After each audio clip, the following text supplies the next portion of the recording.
What's up, everybody? Chris is not just kind of late. Chris is very, very late today. Welcome to the Southside Beat on a Wednesday. It's hump day. And thank you guys for showing up, for being patient. And I wish I could give you guys a better excuse, but I'm not going to bore you guys with reasons. But thank you guys for showing up. I'll just say that the reason why I'm late today, I'm just trying to do my best ode to the Ramon show, because that'll be coming up today. I know you guys are going to be looking forward to that, man. Hey, listen, I don't think anybody's more excited maybe about hearing Ramon Foster's perspective on this week more than I am, just because, again, love to follow the sport, love to hear players talk about it. So no, it's good. Appreciate you guys. Like I said, appreciate you guys sticking around. We'll dive into some conversation today for sure. And Damon says it here, man. It's draft day eve, man. I'm excited. Ready for the draft to just finally get here. Ready for all of the speculation to stop. Just ready for all of this. The Mask Chest says here, move up, down, stay pat. Like what's the plan? Well, I can plug the column that's atop the DK Pittsburgh Sports.com homepage right now, where I dove into number one, everything that I know or that I knew literally hitting into, and Brent's right here. Hit the like button, man. If you're right here, hit the like button, hit the subscribe button. Appreciate it. But in that column that's atop the site right now, all the information that I knew as I was writing that, it's all there. Everything that you need to know, it's all there. And Spice Creations like saying, is it true they cleared cap space? We're going to get into that here in a second, because that's why the title of today's episode is What's Omar Cooking? But just really quick. So you're trying to look at draft strategies, draft knowledge, draft intel. I've got everything that we possibly know there. So go read it all. I have to go DKPittsburghSports.com. It's right there at the top of the site. So, now, is it true they cleared cap space? Yes. The Steelers, according to a report from NFL Network, restructured Alex Highsmith's contract, which clears about, if it's the same figure that's on overthecap.com, which I would assume it is about $7.2 million, which would give the Steelers about $18.3 million in estimated cap space. Okay. Now, there are two receivers that the Steelers have been heavily linked to in trade rumors who have cap hits, sizable cap hits that were more than what the Steelers had in cap space, which was about $11 million. And the Steelers now have enough space to acquire either one of them. And those would be Brandon Aiyuk and Courtland Sutton. Now, I've been very, very adamant here in what I was told in Orlando at the NFL annual meeting about the Brandon Aiyuk stuff being absolute garbage. Now, I'm going to look over at my calendar here to the left, and I'm going to see that it's April 24th. And I even said this before when I talked, because we had a episode last week in which I said, I'm going to be transparent. The intel that I have on that is about 3 weeks or so old. So now I can go back and look. It was about a month ago, the NFL annual meeting. And I was told then that the Aiyuk stuff was garbage. Lots can happen in a month. Now, I don't know what's going on here, but what I do know, and this is very, very much a similar situation in which we saw with the Steelers and Kenny Pickett and the quarterback situation. The initial goal for the Steelers was not to trade away Kenny Pickett. They were kind of forced into that whenever they signed Russell Wilson, and then Kenny told them, okay, I need you to trade me. I want to be somewhere else. The 49ers have been, and John Lynch has been very adamant and very clear that their preference here is to re-sign or is to sign Brandon Aiyuk to a contract extension. And every time he said something like that, Brandon Ayuk's gone to his Instagram and pretty much said, just pay me. Cash talks, money walks, pretty much. And Spice Creations puts it here. After how much St. Brown just got paid, the 49ers might know they can't afford him. Like 100%. 49ers are, they have a great roster, but you don't get the roster that they have and keep it for very long. You just don't. You have to pay guys in order to keep them together. And unfortunately for the 49ers, and fortunately for the rest of the league, they don't have the cap flexibility. And Jordan and I wholeheartedly disagree here, saying neither can we. The Steelers are paying the least amount of money in the NFL, or if not the absolute least, it is very near rock bottom in terms of paying their quarterback. They can make stuff work. 100% they can make money work when it comes to affording a wide receiver like Brandon Aiyuk. 100%. I don't. The only thing for me personally, I'm gonna preface this. For me personally, the money issue is not the issue with Brandon Aiyuk. It's what's the capital that you have to give up to get him. If there's a possibility, if it gets to a point where John Lynch has consistently said, we want to sign Brandon Aiyuk to a contract extension, but all of a sudden, maybe it's not a possibility anymore. And so then the 49ers might go, okay, well, if we're not going to be able to sign him to a contract extension, then what do we get? How can we recoup this? And is that through a trade? Most likely, yeah, that would be the obvious move. And so at that point, it's okay, well, what all can we get? It's Brandon Aiyuk. Can we get a first round pick? If no teams balk at that, then maybe you can somehow get a second and another pick, whatever it is. And Randy says here, Brandon Aiyuk is too much money. I don't want to buy a championship. Listen, I don't think the NFL has morphed a bit when it comes to how you build your roster. Okay. You have to have, I'm not in this Colin Cowherd crowd whenever I say things like you have to have stars in order to win, like it's a requirement, but you kind of have to have some star players in order to win. You kind of do.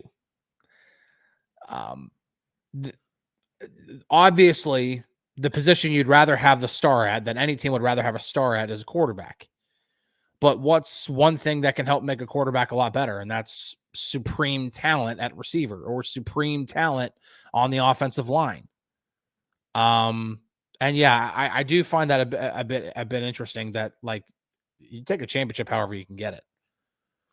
And yeah, you do need stars. That's why the Steelers paid TJ Watt. That's why Minkah Fitzpatrick got a good size contract. If you can find ways to put stars on your team and afford it, especially because even if Russell Wilson or Justin Fields work out this year, I don't know if those quarterback contracts are going to be something that's going to be completely outrageous in which you can't afford to have a good roster the rest of the way. I don't know if it's going to be a Kirk Cousins type deal in which you're going to be like, holy crap, we're having to, put a gigantic percentage of our salary cap on one player. There's got to be a balance. You can't have a bunch of gigantic contracts and then have no depth, but you can't just have depth and then no star power. You have to have a good balance here. And Lori brings up a good point here too. Says, I feel like the Steelers could get someone as good or better than Sutton in the third round. Maybe not the third round, but maybe the second. If you can get Roman Wilson or Ricky Pearsall, maybe. Now, I don't think that they come in day one and they're better than Courtland Sutton, but could they become better than Courtland Sutton in 2 or 3 years? Yeah, probably. Maybe even after 1 year. But to me, I think if the Steelers have an opportunity to sign Brandon Aiyuk to a $25 million a year deal, which that's a lot of money. That's going to make you just go, whoa, whoa, that's a lot of money for a receiver. And you only have to get, like, even if you have to give up this year's first round pick, like, to me personally, I would do that in a heartbeat. That to me personally. But you might not even have to do that. Again, if there's, and I even said this in the column, I was like, anything that might happen. I don't know if I said it in the column. I said it on the site sometime recently here. I expect the Steelers to be patient when it comes to anything with the trade, when it comes to trade market stuff. We saw that play out with Justin Fields. We saw the patience there. They were talking to the Bears and they were like, all right, let's make a deal. I was like, all right, no, okay, we'll have some conversations. We'll see. Okay, there's a price range there. Okay. And they kind of put it on the back burner.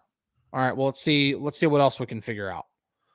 And thank God that they did that, because obviously, again, once they signed Russell Wilson and then, gave the impression that he's going to get some sort of favoritism when it comes to reps and Latrobe or whatever else, that Kenny was like, yeah, no, put me somewhere else. And they're like, okay, well, instead of having somebody here who doesn't want to be here, volunteers, not hostages, right? Instead of, keeping him here, they're like, hey, let's just pick up the phone and call Ryan Poles again and see if, there's still something we can work out for a trade for Justin Fields. Why not? Like, if you can get Brandon Aiyuk for a second round pick, that's yeah. Teresa says, but Chris, is Aiyuk really that good? And one really good season and beneficiary of a loaded offense and brilliant offensive scheme. Yes, he's that good. Yes. Dude, he's an exceptional route. He really does. I don't see any glaring weakness in his game. I remember talking about Deshaun Elliott, like jack of all trades, master of none type situation. Does everything really solid, doesn't have any glaring weakness, but also doesn't really do anything great. Brandon Aiyuk does a few different things really great. He is great at getting separation. He's also a really good blocker. When we talk about a guy, those are two phenomenal, it's Deontay Johnson, but somebody who's way more willing to be, who's willing to be way more physical and can be a much better blocker. That's the best way I can describe it. It's Deontay Johnson with probably more sure hands and better blocking and willing blocking. That's another thing. It's not just technique blocking. It's willing to go in there. I mean, I talked about, of all the things that you can complain about Allen Robinson last year, the one thing you can't say is that dude is soft. No, he's not. That dude was willing to stick his nose in the C gap to make blocks. That is, you don't find a lot of receivers that are willing to do that. And Brandon Aiyuk, fantastic at getting separation and a very, very good blocker and sure hands. And James Moody here says he's got what you want in an NFL wideout. And yeah, that to me, yes, 100%. And especially for a team that wants to run the ball first. Joshua Dobbs here says, and I understand this. And it says, I just don't love giving up 20. I get it. Listen, and listen, we have not really talked about Brandon Aiyuk rumors on here, just because, again, at the end of the day, if you're gun to my head and you're like, is this trade going to happen or not? I'm saying not. That's just me right now, as we sit here, 3:27 Eastern on April 24th. I'm saying no, but again, if there's a massive pivot here and the 49ers, John Lynch says, well, crap, we can't get an extension worked out. We know we can get a first round pick. Let's just say hypothetically, we know we can get the 20th pick in the draft. Straight up. I don't think the Steelers would necessarily like to give up 20 either, but you still have 51, 84, 98, and 119 in rounds 2 through 4. And I did a mock draft earlier today in which I did like a forced trade. I just did when the Steelers were on the clock at 20, I did a forced trade. 20th pick for Brandon Aiyuk. And I was like, let's see how the rest of this can play out here. Really good possibility you can get a tackle or a like Sandra still out of Michigan, possibly in the second round. Might have to trade up a few spots to get him, but slot corner solved there. And then I'm really beginning to think, because I'm standing by what I know, and that tackle is the priority in the first round. But if that doesn't work out, and when it comes to either tackle or center, I'm beginning to really kind of think that there are some players in the third round that I think some people are going to be sleeping on that the Steelers are really high on. Goncalves, the tackle from Pitt, to me. Not that I'm saying that he should come in and be a day one starter. No, you're talking about a guy who would probably have to end up learning for about a year, maybe, get some snaps whenever he can. But that's a guy who I'm kind of looking at. Vast Jazz here says it right here. Blake Fisher is another guy that you could probably get in the third round. Might have to trade up for him in the third round. Might have to trade up from 84 to get him. But Blake Fisher is another guy. Two interior guys that could play center. Mason McCormick. And Nico, thank you so much. I'm the name pronunciations whenever you're trying to do homework on so many different players and you don't say it correctly. Gonsalves. There you go. It's how you say his name. He's a Pitt guy, but I'm like, still, there's so many different players I'm trying to remember, like Fuaga and Fatanu and like all the Latham and all these guys. Like, how do you remember the pronunciation of all these names? I'm not going to put that much effort into it until they become Steelers. Okay. But two centers in the third round that I'm looking at, and maybe even the fourth round for one of them. Mason McCormick, guard out of South Dakota. I think South Dakota State. I can't remember the college, but they had him in for a pre-draft visit. I think they're really high on him, to be completely honest. Like, I really do think they're high on him. Graded out on Pro. Now, again, take it with a grain of salt because it's PFF grades, but graded out really good on Pro Football Focus. Again, take it with a grain of salt.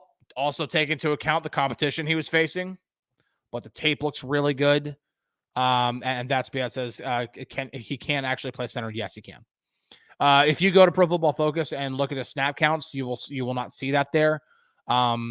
But doing some digging there, and Vast just says it's South Dakota State. Yeah, that's what I thought. Doing some digging, there is center in his background. It might not be a lot of it, but there is center in his background. And, when you're interior offensive line, obviously, when it comes to snapping the ball, and there is a difference between center and guard. But I'm very inclined to believe the Steelers believe he can play center. And then the other guy is Hunter Norzad from Penn State, who you're looking at. Maybe the 98th pick, maybe they try to flirt with it and try to get him at 119. That might be pushing it a little bit, but I think they're also really high on Hunter Norzad out of Penn State. That could be another guy you could look at. Now, these aren't sexy picks. These aren't saying, hey, this is Jackson Powers Johnson, or hey, this is Zach Frazier or Graham Barton or any of these top centers. But, man, and I got to put this. Pre-show says first round pick will be a center, wide receiver, or cornerback.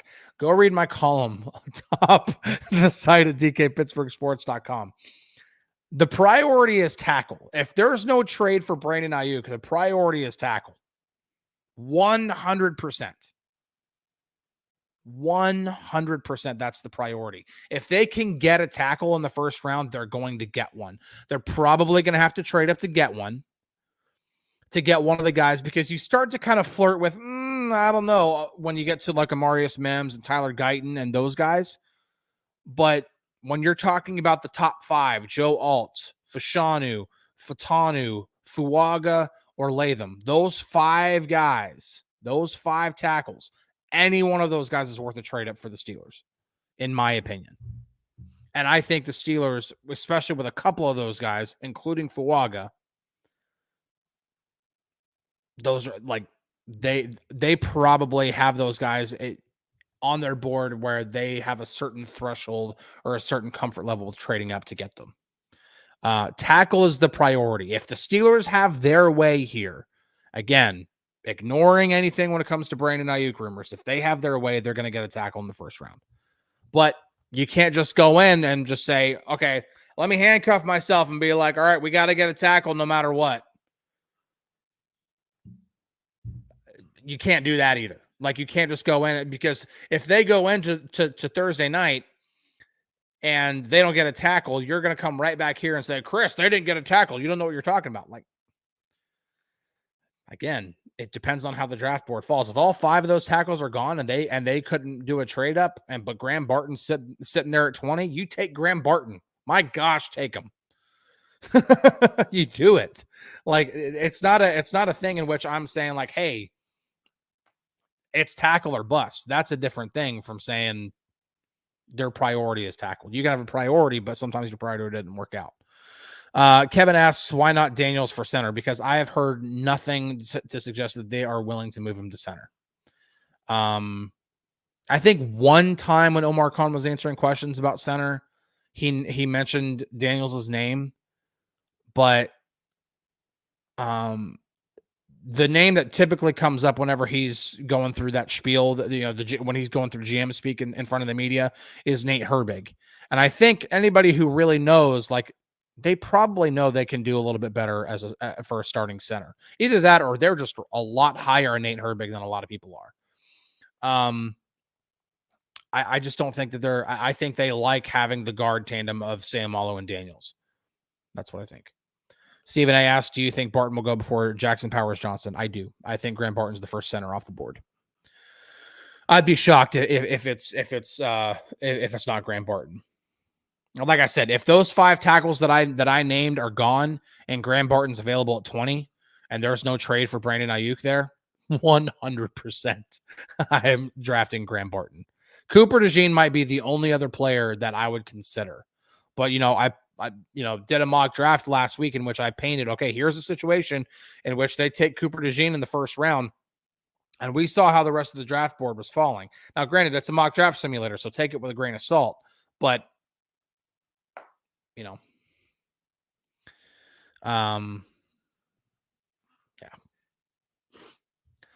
Anyway, I just, the one thing to me, and I just to kind of to wrap this up on the Brandon Aiyuk stuff, especially, Angel, if they could get that, that's a slam dunk. I think John Lynch would have to be fired if they did that. Look, to me. Angel asks, what about a pick swap for Aiyuk in the first round? They get 20 and we get 31. Essentially, the Steelers are moving back 11 spots. The 49ers are only getting 11 spots higher in the draft and give away pretty much a star receiver. That, to me, that's a bad trade. If the Steelers can get away with that, you tip your cap, you shake John's hand, you say thank you very much, and you move on. That's an easy decision. Easy decision. Yeah. And I'm very inclined to believe, again, if you twisted my arm and said you have to make a decision right now as we sit, are the Steelers trading for Brandon Aiyuk? I'm still saying no. But Spice Creation says Brandon Aiyuk I saw this earlier. Brandon Aiyuk is dancing on Instagram, so either the 49ers are paying him or he's coming to us. I am actually inclined to believe that he saw what Amon-Ra St. Brown got, and that might be why he's dancing, because he's like, hey, I'm not going to do dad dances on here. I'm not doing that. But he might be seeing what St. Brown got, and he's like, man, that only helps me. That only helps me. Thank you very, very much, Detroit. And thank you very much, St. Brown, for helping me out by getting me paid, because it's only going to help him get paid. It's not going to hurt. It's not going to hurt his ability to get a good contract. If you twisted my if you twisted my arm, I'm all over the place. If you twisted my arm and said, hey, are the Steelers trading for Brandon Aiyuk? I'm saying no. But when you start to get up on these like unofficial deadlines about whether, okay, can we sign into an extension? Can we not sign into an extension? This would be the time, if we don't sign him to an extension, it doesn't seem like there's going to be anything moving forward. This would be the time in which his trade value is at its absolute maximum. Because the longer they let this drag out, first off, the more risk there is that Aiyuk walks and just doesn't sign an extension. And the more leverage they lose in terms of a trade, because now there's no draft picks to possibly acquire. Not until next year's draft. And, we still have a whole season to play to see which teams are picking where. So I think that's why we're starting to see the rumors really, really run rampant here. Because, again, the 49ers, if they have any kind of sense that they won't be able to sign into an extension, they probably know that his trade value won't be any higher than it will be Thursday night, possibly even Friday. But Thursday night for sure, because you can still possibly get a first-round pick out of a team who is willing to pay it. And I think that's why Omar Khan might be willing to be patient enough. Maybe he waits all the way until the time the Steelers are on the clock. And maybe even if he does trade away the 20th pick, maybe he does end up recouping some sort of draft pick. Maybe it's not sliding back to 31, but maybe he also gets another third rounder or another fourth rounder or something. So he still keeps the same amount of picks in the draft, but uses that 20th pick to get yourself a star receiver. I don't know. You don't know. Like right now, he might be calling John Lynch. Again, pure conjecture here. He might be calling John Lynch and John saying, if we can't get an extension worked out, it's going to be the 20th pick in the draft straight up. Like that's what it's going to be worth. Again, pure conjecture here. I'm not basing that on information. That's me guessing. And Omar's like, yeah, I'm not paying that. And then by the time the Steelers are on the clock, John might like, wait, hold on. What if we got the 20th pick from you, but also gave you our fourth rounder? Maybe that's enough to get Brandon Aiyuk. They still get draft picks. They still have a second, 2/3, and now 2/4.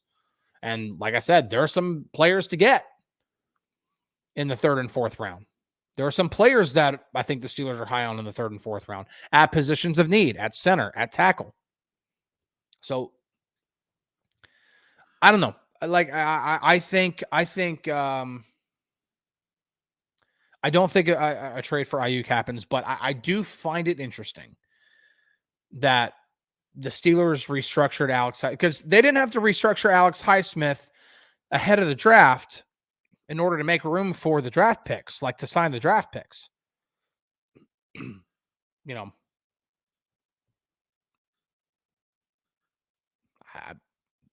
They already had that room. So what's happening here? That's like, what's Omar cooking? That it's just, the timing is interesting to me. This is the first time I've seen something tangible happening when it comes to the Brandon Aiyuk stuff or a trade for any receiver, and thought there might be some legs to this now. Maybe, just maybe. I'm still very skeptical, just because I do know what I was told. Now, granted, that intel's a month old. A lot can happen in a month, but it's just, the timing's interesting. So it's bound to be a very, very exciting couple, like next 20, I'll say 36 hours. Yeah. Why not? 36 hours. Because I'm sure the reactions for Thursday night will be going late into the night, no matter what the Steelers do. If they stand pat at 20 and take a center, if they trade up and take a tackle, if they trade that 20th pick and get Brandon Aiyuk, if they stand pat at 20 and take Tyler Guyton because they're really high on him and fans are going, what the heck? Either way, the reactions are probably going to go late into tonight. So the next 36 hours is going to be very, very interesting. Very excited about it. It's a great time of the year. It's the best time of the offseason, the NFL draft. It's awesome. Gonna go for today. Sorry about the late start. It made today's show a little shorter. We will be on time tomorrow, and might try to make this a little bit longer of an episode tomorrow, just because it's the last show we're doing before we know what's going to happen Thursday night. So, all of that being said, you guys have a great night. Try to get some rest because tomorrow night might be a little bit late. Cody asks, Ramon Foster today? Yes, I do believe there is Ramon Foster today. I do believe so. So, get ready for Ramon DK coming up at the top of the hour. I'm very, very excited about the NFL draft. It's best time of the offseason. Love it. Amazing time. Lots and lots and lots of homework goes into this, not just obviously on the team side, but also on the media side. So I'm excited. I don't even have words to describe it. I'm excited. So, all right, cool. You guys have a great day. See you tomorrow. Cody says, thanks, Chris. Also go Mavs. I'm wearing my Mavericks t-shirt today. Tied up that series 1-1. Heck yeah. Let's go Mavs. All right. Thanks, guys. Happy draft day eve. See you tomorrow. We will talk more. Maybe something will happen between now and tomorrow. We'll get a chance to talk about that. But either way, we're going to have lots of draft talk tomorrow. If you haven't read it yet, go read my column on DKPittsburghSports.com right now. Get all the latest intel that we have on what the Steelers are looking for, draft scenarios, so on and so forth. First round, of course, obviously. Anything after that's a crapshoot. Peace out, you guys.